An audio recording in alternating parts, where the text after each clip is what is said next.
Hi, BrenTech here, where tech is made simple.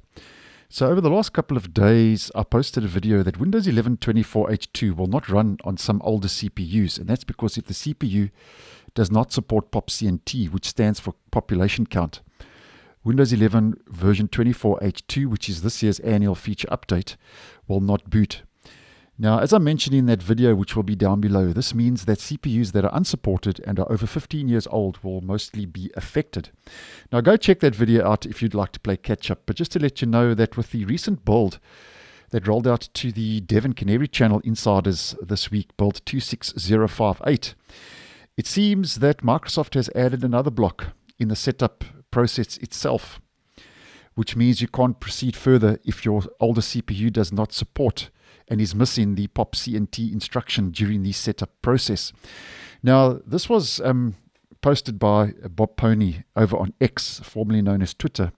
And as many of you may know, over the last year or two, there's been a little trick you could use where you could kind of fool the Windows setup into thinking you were installing Windows Server, and that would help you to skip the system requirements check, and then you would be able to install Windows 11 on your unsupported hardware. Now, it seems that this is also going to be blocked, and that's with older processors without POP-CNT. So if we head over to a screenshot provided by Bob Pony over on X, here we can see a couple of interesting things taking place. And he did say over on X that using the command line argument product server, as I mentioned, we can see that here to the bottom of the screenshot in command prompt, running that as administrator. For setup.exe bypasses the system requirement checks for the Windows 11 24H2 setup program, but unfortunately after setup completes, then reboots into the next stage, it'll be definitely stuck on the Windows logo boot screen. So unfortunately it seems that hack and that little trick will not work as well with Windows 11 version 24H2.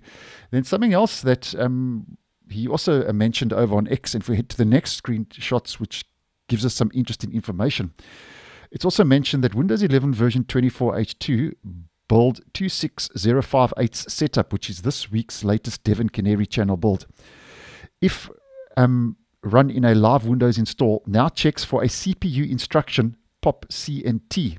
And we can see if it doesn't find POP-CNT, as we can see, if we zoom in here, it says this PC's processor doesn't support a critical feature, POP-CNT, which is a feature that isn't, as mentioned, available on those older CPUs. Then it will not let you carry on with the setup process, and it gives you all the other unsupported components. And that's very interesting because, as I mentioned in that previous video, no SSE 4.2, so no POP-CNT, as we can see from CPU Z.